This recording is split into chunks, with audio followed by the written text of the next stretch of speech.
अस्सलाम वालेकुम नाज़रीन, मैं हूँ रिजवान जाफ़र।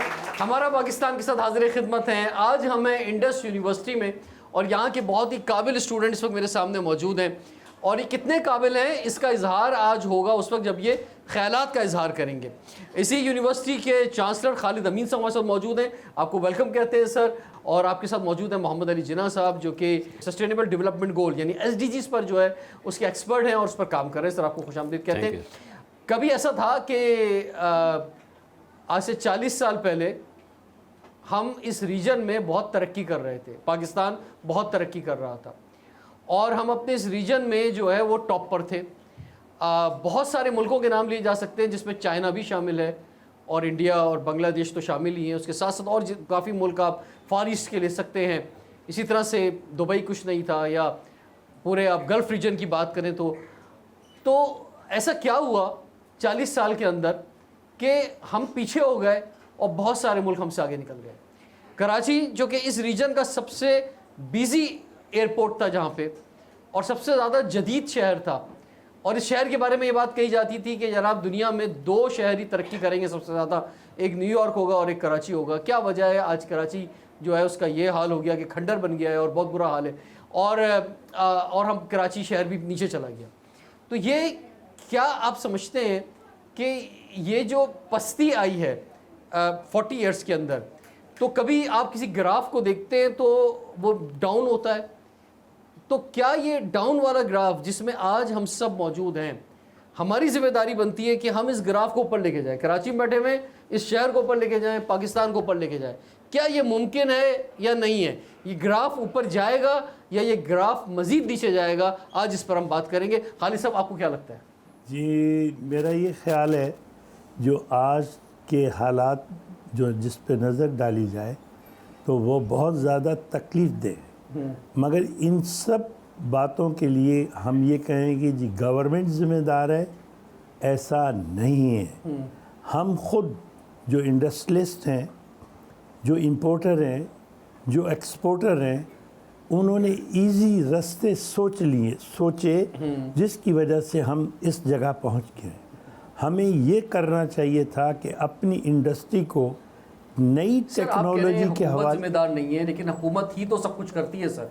सारी पॉलिसीज़ जो है वो हुकूमत जो है वो देती है, सारे फैसले हुकूमत करती है। आप वोट देते हैं, आप जो है वो टैक्स देते हैं, आपके नाम पे जो है कर्जे लिए जाते हैं, लेजिस्लेशन होती है पार्लियामेंट के अंदर, तो सारे फैसले तो वहाँ से आते हैं। क्या हमारे इदारों ने जैसे federation of Pakistan chamber of commerce and industry, और इस शहर में इस मुल्क में शायद 60-70 चैम्बर्स हैं, इसी तरह बहुत सारे वुमेंस चैम्बर्स हैं, एक कितनी एसोसिएशंस हैं, क्या उन एसोसिएशंस ने वो रोल अदा किया या नहीं किया? मैं समझता हूँ कि जो इंडस्ट्रियलिस्ट है, एक्सपोर्टर है, इंपोर्टर है, जो फेडरेशन से चैम्बर से लोग हैं, वो सियासत को ज़्यादा, जिस तरह हमारी कौमी असम्बली में सियासत मौजूद है, सेनेट में, सूबाई असम्बलियों में, जगह जगह सियासत है और वो एक दूसरे से लड़ रहे हैं। लेकिन उसके साथ साथ ये भी तो हुआ ना कि सियासत एक बहुत अजीम फरीज़ा है, और सियासत जो है खिदमत का नाम है, और सियासत जो है वो गवर्नेंस और यानी मुल्क चलाने का नाम है। लेकिन पाकिस्तान के अंदर सियासत को बदनाम किया गया।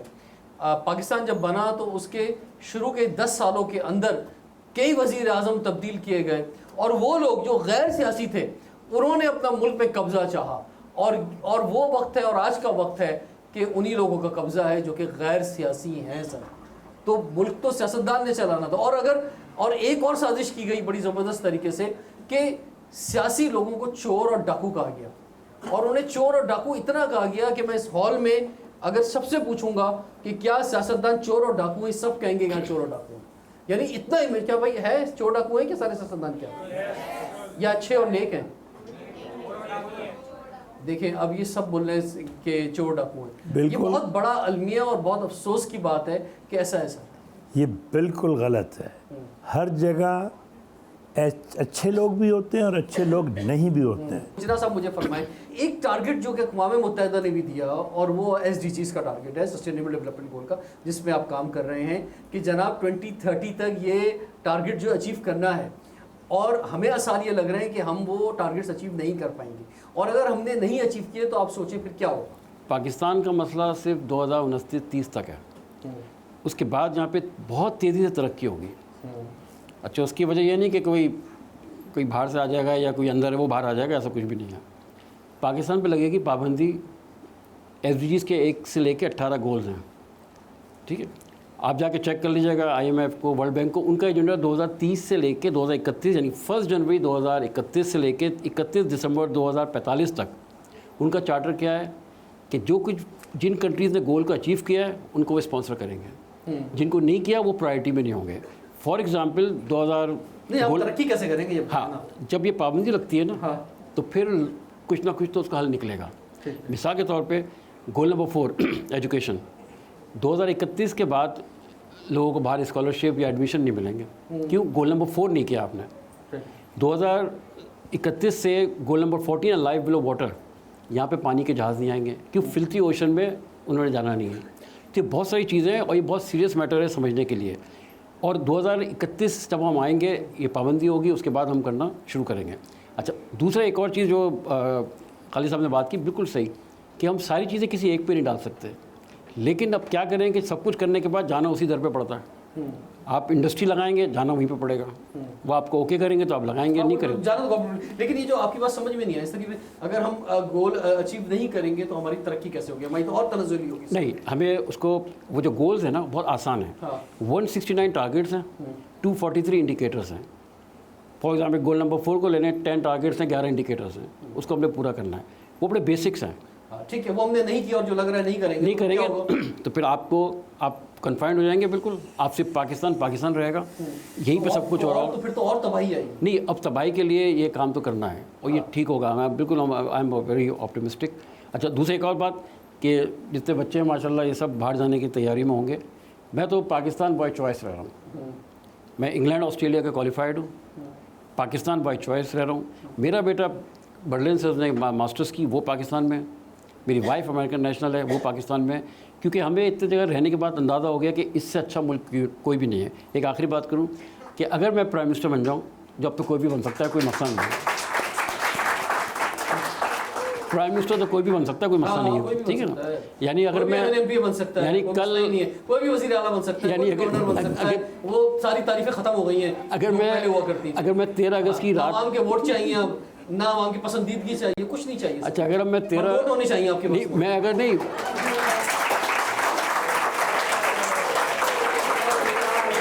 देखिए, अगर मैं इसको मुकम्मल करूं, अगर मैं 13 अगस्त की रात को ये बोलूं कि कायद-ए-आज़म ख्वाब में आके ये अंगूठी मुझे देके गए, ठीक है, और मैं थोड़े से पैसे लगा दूं, तो ये लोग साबित कर देंगे कि ये वही अंगूठी जो कायद-ए-आज़म पहनते थे। तो बहरहाल, लेकिन मैं ये समझता हूँ कि इससे अच्छा मुल्क कोई नहीं है।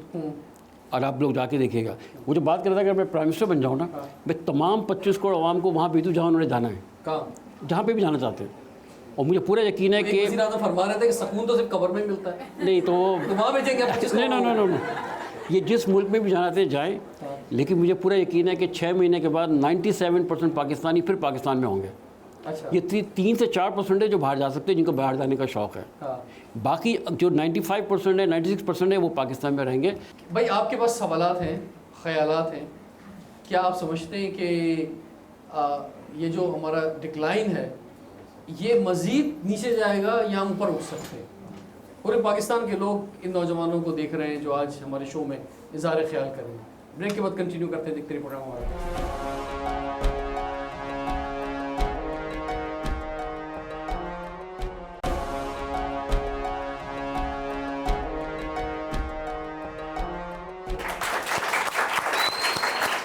हमारा पाकिस्तान का बात है। आज हमें इंडस यूनिवर्सिटी कराची में और नेशनल स्टेडियम के साथ ही बड़ा खूबसूरत लोकेशन पे ये यूनिवर्सिटी है, जहाँ के बहुत ही ज़बरदस्त स्टूडेंट मेरे साथ मौजूद हैं जो उम्मीद और नाउम्मीद की कैफियत के अंदर है। सवाल उठाया हमने कि लास्ट 40 ईयर्स के अंदर जो हमारा डिक्लाइन आया है और हम बहुत ही अब इससे नीचे और क्या जाएंगे, जो हालात है, जो हाथ में कशकोल हमारे है, जो कराची के खासतौर पर हालात है, तो इससे हम ऊपर ही जा सकते हैं या और कहीं दलदल में फंसेंगे? फरमाइए सर। जहाँ तक हमारी डेवलपमेंट की बात है इन 40 ईयर्स में हम लोग नीचे मज़ीद आए हैं और मुझे ऐसा लगता है कि मज़ीद नीचे जाएंगे, क्योंकि बहुत सी चीज़ें ऐसी जिसको हम लोग इग्नोर कर रहे हैं। आइदर वो कोई भी शोबा आईटी का हो, स्ट्रक्चरल डेवलपमेंट का हो, या कुछ भी हम लोग उसमें तरक्की नहीं कर रहे हैं। और ये बात सिर्फ इंडिया तक लिमिटेड नहीं है, बाकी भी अगर हमारे आसपास के ममालिक देखे जाएँ तो हम बहुत सबसे पीछे चल रहे हैं। हमारे पास बहुत सारी ऐसी सर्विसेज नहीं है जो दुनिया भर में चल रही हैं और हम उस चीज़ के लिए तरसते हैं।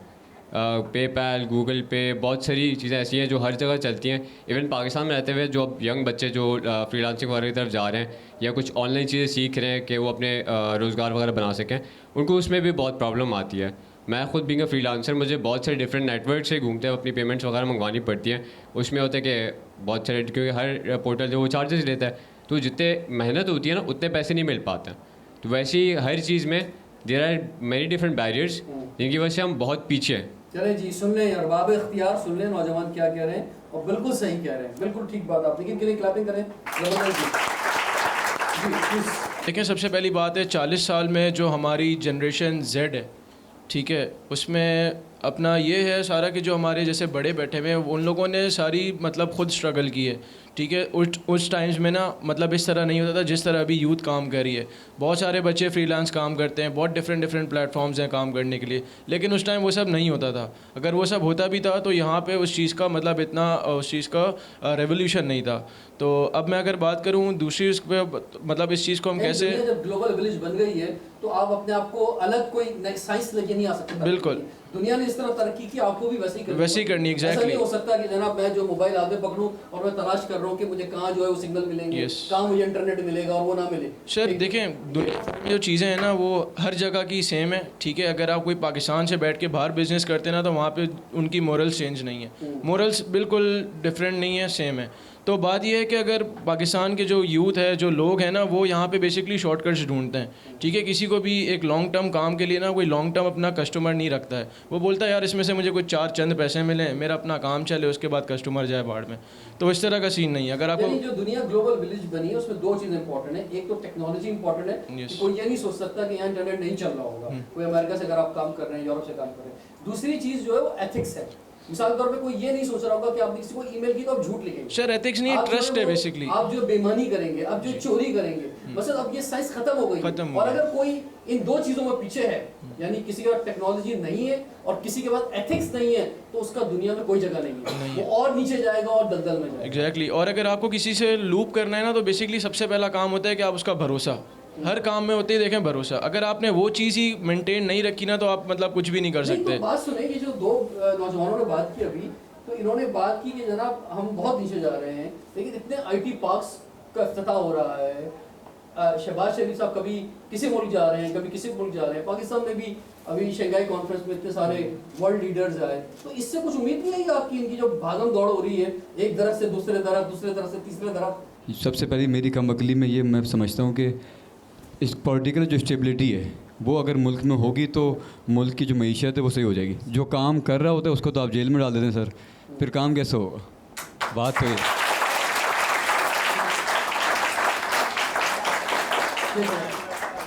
लेकिन काम कर रहा है और काम अगर बिगाड़ रहा है मुल्क के लिए तो फिर सर आपस के झगड़े जब ख़त्म हो जाएंगे तो किसी ने अगर काम बिगाड़ा है मुल्क के लिए तो भी तो जेल में जाएगा ना। नहीं सर, वो तो एक प्रोपेगेंडा है। अच्छा, और सबके अपने डिफरेंट, आप कह रहे हैं वो प्रोपेगेंडा है। नहीं सर, सबका अपना पॉइंट ऑफ व्यू है। अच्छा ठीक है। नाज़रीन, हमारे साथ आज यहाँ पे एक 7th क्लास का, मैं तो ये कहूँगा बच्चा भी मौजूद है, जो कि शायद हम बड़ों से ज़्यादा अकल रखता है और IT की फील्ड में बहुत कुछ करना चाहता है और कर रहा है ऑलरेडी।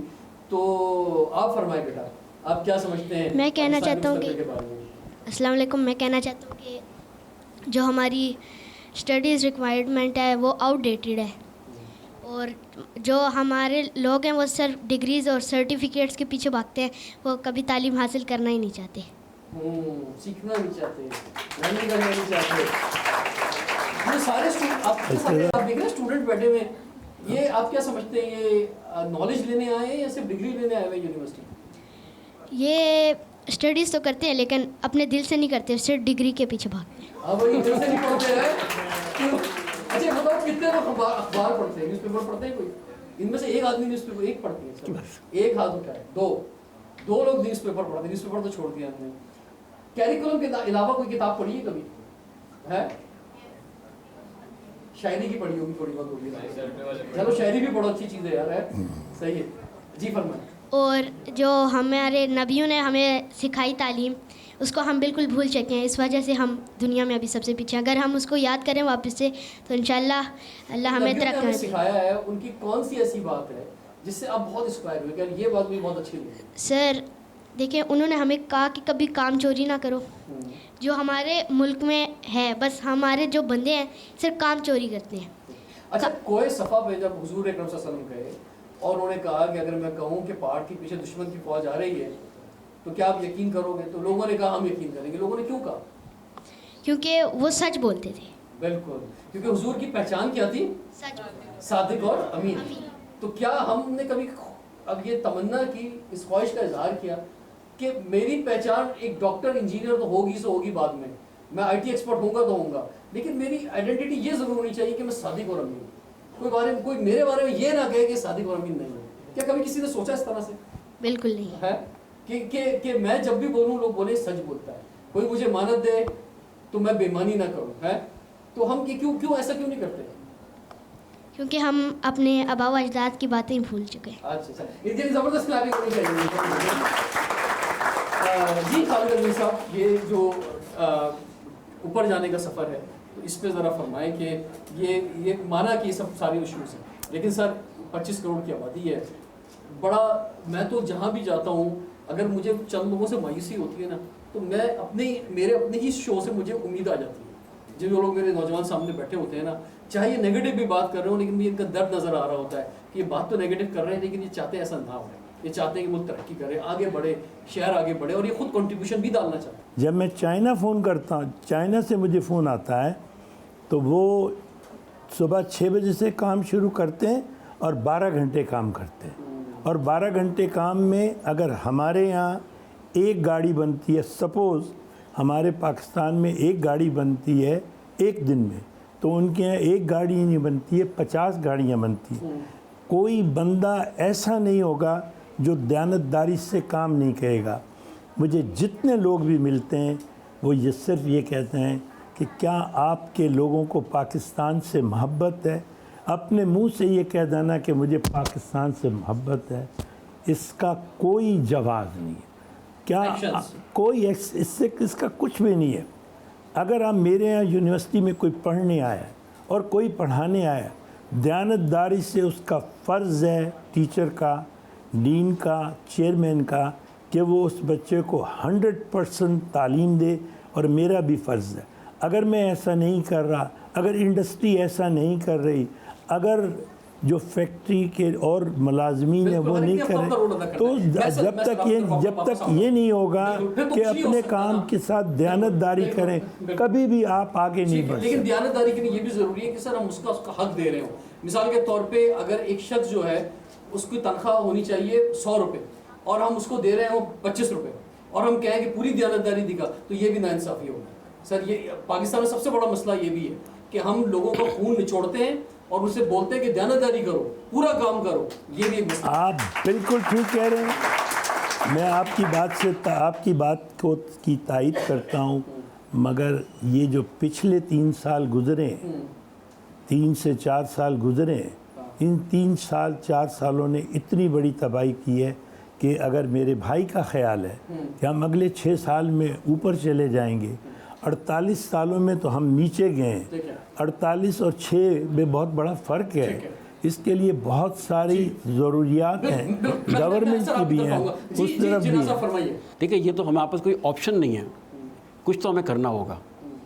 तो उस करने के लिए ज़ाहिर है जब ये सिलसिला वहाँ तक पहुँचेगा तो वो लोग, अब जैसे HEC तो वेकअप कॉल तो दे ही दी HEC ने, तमाम यूनिवर्सिटीज़ को लिखा कि जो फाइनल ईयर के प्रोजेक्ट्स हैं उसमें SDGs का होना बहुत ज़रूरी है।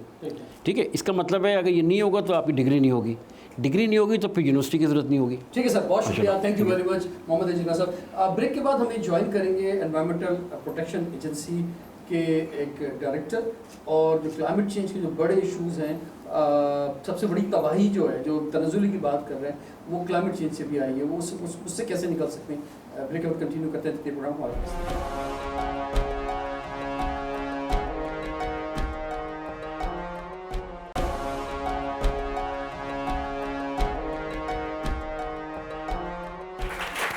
Welcome back. हमारा वालिद की फाजिल खिदमत है। आज हम इंडस यूनिवर्सिटी में मौजूद हैं और बात हो रही है कि लास्ट 40 इयर्स का जो डिक्लाइन है इसमें क्या हम ऊपर उठ सकते हैं या मज़ीद नीचे जाएंगे।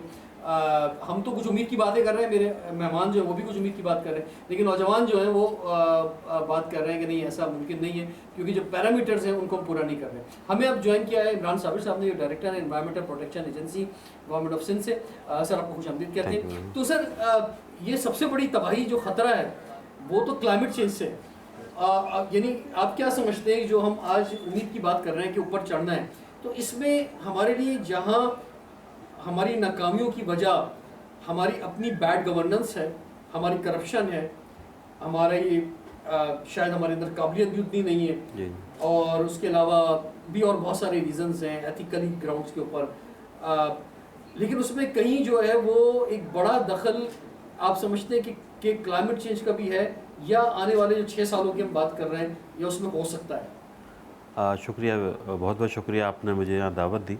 आज थोड़ी सी मैं बात कहूँगा क्लाइमेट चेंज के हवाले से। एक बात होती है जिसके लिए, और एक सवाल जो आखिर में आता है कि जब भी हमारे यहाँ कोई नेशनल क्लाइमेटीज़ आती है तो एक बात ये आती है कि शायद हम कोई भिखारी हैं और हमें सिर्फ मांगने की एक आदत है।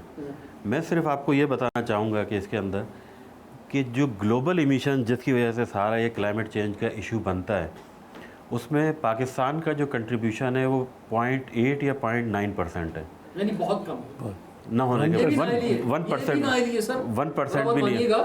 जब इंडिया कोयले से निकाल रहा था, अपना कोयला निकाल रहा था और बिजली बना रहा था, जब अमेरिका कोयला निकाल रहा था बिजली बना रहा था, जब जर्मनी कोयला निकाल रहा, हम उस वक्त भी सो रहे हैं। बिल्कुल। तो अगर हमारा कंट्रीब्यूशन कम है ना इस दुनिया को एनवायरमेंटल के तौर पे खराब करने का, तो मैं इसको भी नाअहली कहता हूँ।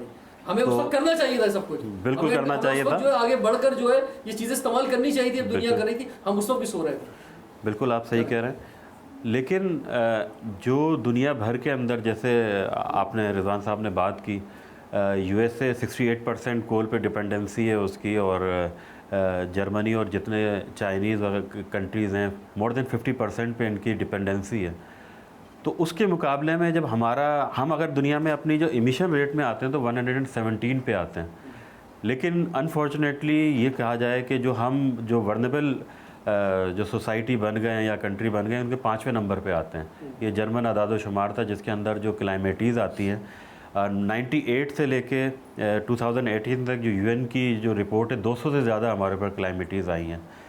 और 2020 के बाद आप सब ने देखा होगा जो मरी इंसिडेंट हुआ, जो कोविड आया, जो बारिशें हुई हमारे यहाँ, जो ड्राउट हुआ चोलिस्तान में कि एक दिन के अंदर सैकड़ों भेड़ें मर गई बेचारी, पानी ना हो गया, पानी मार्च के अंदर उड़ गया। तो ये वो क्लाइमेटीज़ थी जिसके अंदर हमारा तो अपना तो कोई अमल दखल नहीं है, लेकिन दुनिया की तो है, लेकिन ख़तरा क्या है, आगे ख़तरा क्या नज़र आ रहा है? देखें, ख़तरा बिल्कुल है, और ख़तरात तो यही हैं कि जैसे कराची में इस साल भी बारिशें बहुत कम हुई, लेकिन हमारे अगर आप 6 साल का रिकॉर्ड देखें तो थर में हमारे यहाँ हमसे ज़्यादा बारिशें डेज़र्ट में हो गई, हमसे ज़्यादा बारिशें। तो ख़तरात हमारे यहाँ मौजूद हैं, ड्राउट हमारे यहाँ मौजूद है। ऑलरेडी आप रोज़ाना 3-4 दिन से फेस कर रहे होंगे जो कराची में जो वाटर शॉर्टेज हो रही है। ऑलरेडी हमें 50% पानी कम मिल रहा था, लेकिन क्योंकि बारिशें कम हुई हैं, आपको हम टेल पे मौजूद हैं, हमारे पास पानी कम है, फ्रेश वाटर कम है, पानी को इसी पानी को आपको यूटिलाइज़ करना है। तो ये ख़तरात तो हमारे पास मौजूद हैं, और ये ख़तरात को अब हमें फेस भी करना है, और हमें अपने आप को जो क्लाइमेट रिजिलियंट कराना पड़ता है। हमें अपने आप को ये आप ये कह लें कि हमारी एक ये अपने आप को इस हवाले से अपने कुदरती नफास के बाद अब ढालना पड़ेगा, क्योंकि हम इस सिचुएशन में अब आ चुके हैं। तैयारी तो हमने कोई नहीं की सर। तैयार खासता एक बिल्डिंग भी गिर जाए ना कराची में, उसको संभालने के लिए हमारे पास ताकत नहीं है। देखें, अब जो नेचुरल क्लाइमेटीज़ होती हैं इसकी तैयारी किसी के पास भी नहीं होती। जो नई आफतें आती हैं, शायद मरी में जो इंसिडेंट हुआ, शायद मरी वालों को भी नहीं पता था कि एक रात में इतनी बर्फ़बारी हो जाएगी, और जो बेचारे हीटर में बैठे हुए थे उनको ये नहीं पता था कि ये भी कोई आफत है जो हम पे आ जाएगी। जो नेचुरल क्लाइमेटीज़ ऐसी होती हैं, जो अर्थक्वेक आते हैं, ये ऐसी होती हैं। जी फरमाइए, जो हम बात कर रहे हैं नौजवानों के लिए सवाल लेकर आए कि जनाब इस डिक्लाइन के बाद जो है उठान नज़र आ रही है या नहीं? जी, तो आपका जिस तरीके से सवाल था, मुझे ऐसा लगता है कि हम एक लॉलेस कंट्री में रह रहे हैं जहाँ हम लॉ ढूंढते हैं, यहाँ मुझे लगता है चाहे पॉलिटिशियंस हों, चाहे यूथ हो, चाहे जितने भी लोग हों, सब अपने औफात के लिए काम करते हैं। यहाँ पे काम क्या हो रहा है? सीट्स के लिए काम हो रहा है, मुल्क के लिए सोच कौन रहा है?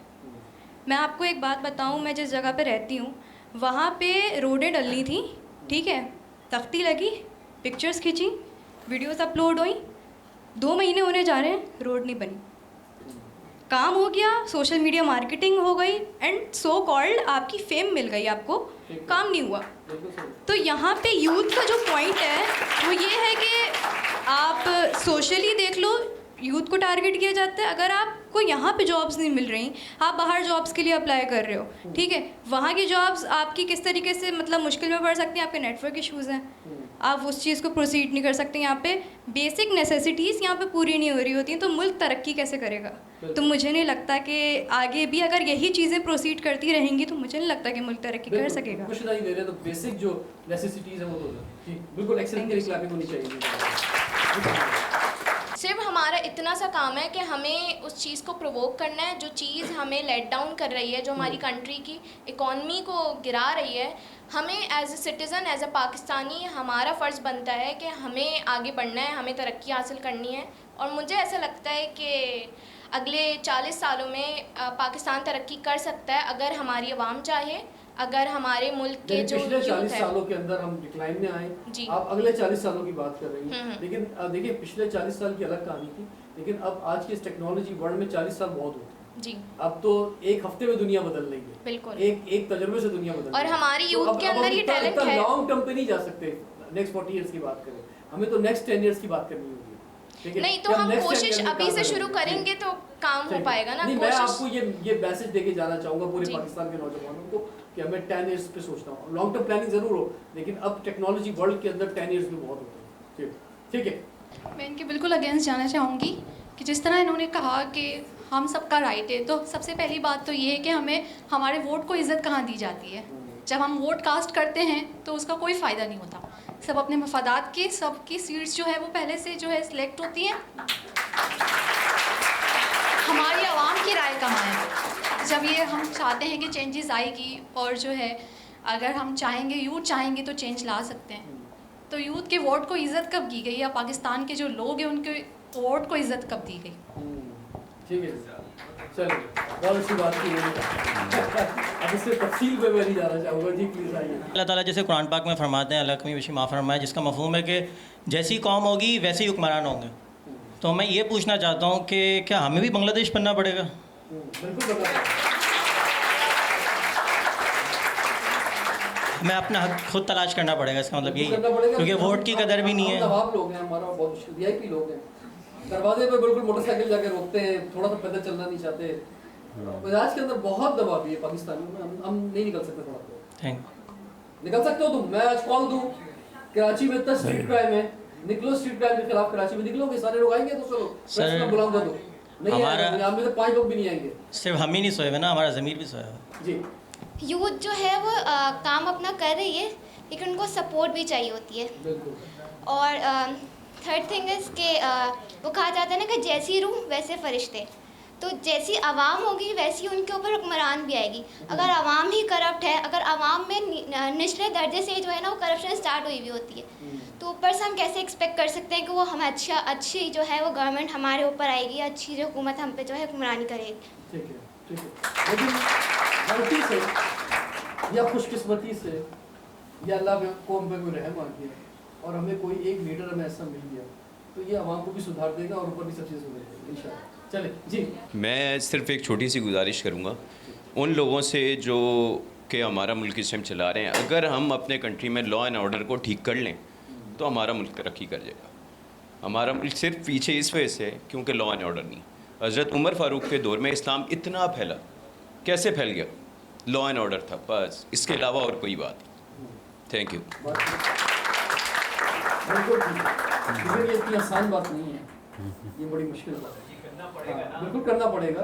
लेकिन इसमें कुछ बाहर के भी लोग हैं जो पाकिस्तान को स्टेबल नहीं दिखना चाहते, तो उनकी भी चीज़ें रहती हैं, और कुछ अंदर के भी लोग हैं जिनकी शरारतें रहती हैं। जी, वो लोग उस टाइम भी थे जो इस्लाम के खिलाफ काम कर रहे थे, तो वो लोग अभी भी हैं। बस ये कि हमारा ईमान इस तरह का हो गया कि अब हम उनका कुछ कर नहीं सकते। हम जहाँ देखते हैं कि टेबल के नीचे से पर्ची आ रही है, हम लेते हैं और जेब में डालते हैं, बस बात है। ये जो चैलेंजेस हैं जो बैरूनी भी है पाकिस्तान को और अंदरूनी भी हैं, इसमें मुकम्मल एक भरपूर ईमान के साथ जब हम मुकाबला करेंगे तो इंशाअल्लाह ताला, और आपने बिल्कुल एक राइट बात की और टू द पॉइंट बात की है, यही एक वाहिद हाल है।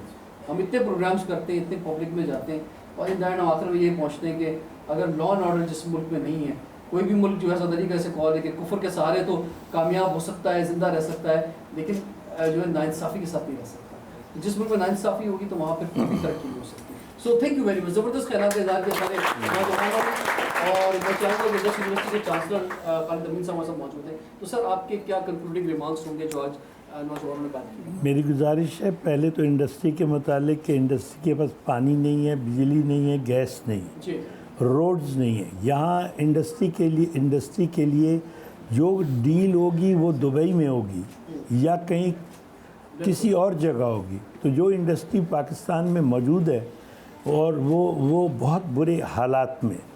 इसके बाद अगर बिजली का बिल है तो वो चाइना में क्या है, चाइना में 16 रुपये यूनिट है और यहाँ जो यहाँ पर है वो कोई 72 रुपये यूनिट है।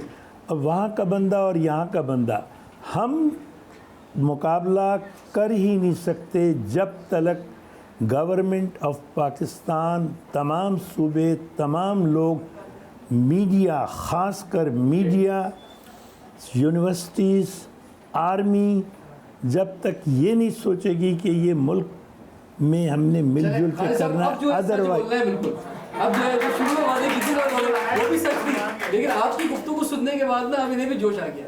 इन्होंने कहा जनाब अब बिल्कुल मैं सही बात करूँगा, ऐसा ही होना चाहिए, बिल्कुल सही। और मैं पाकिस्तान की तमाम यूनिवर्सिटी से कहना चाहूँगा कि अगर आप चाहते हैं कि आपकी यूनिवर्सिटी में हम आएँ और इस तरह का प्रोग्राम करें तो हमें ज़रूर रब्ता करें। रिजवान जाफर इजाज़त दीजिए, देखते रहिए प्रोग्राम।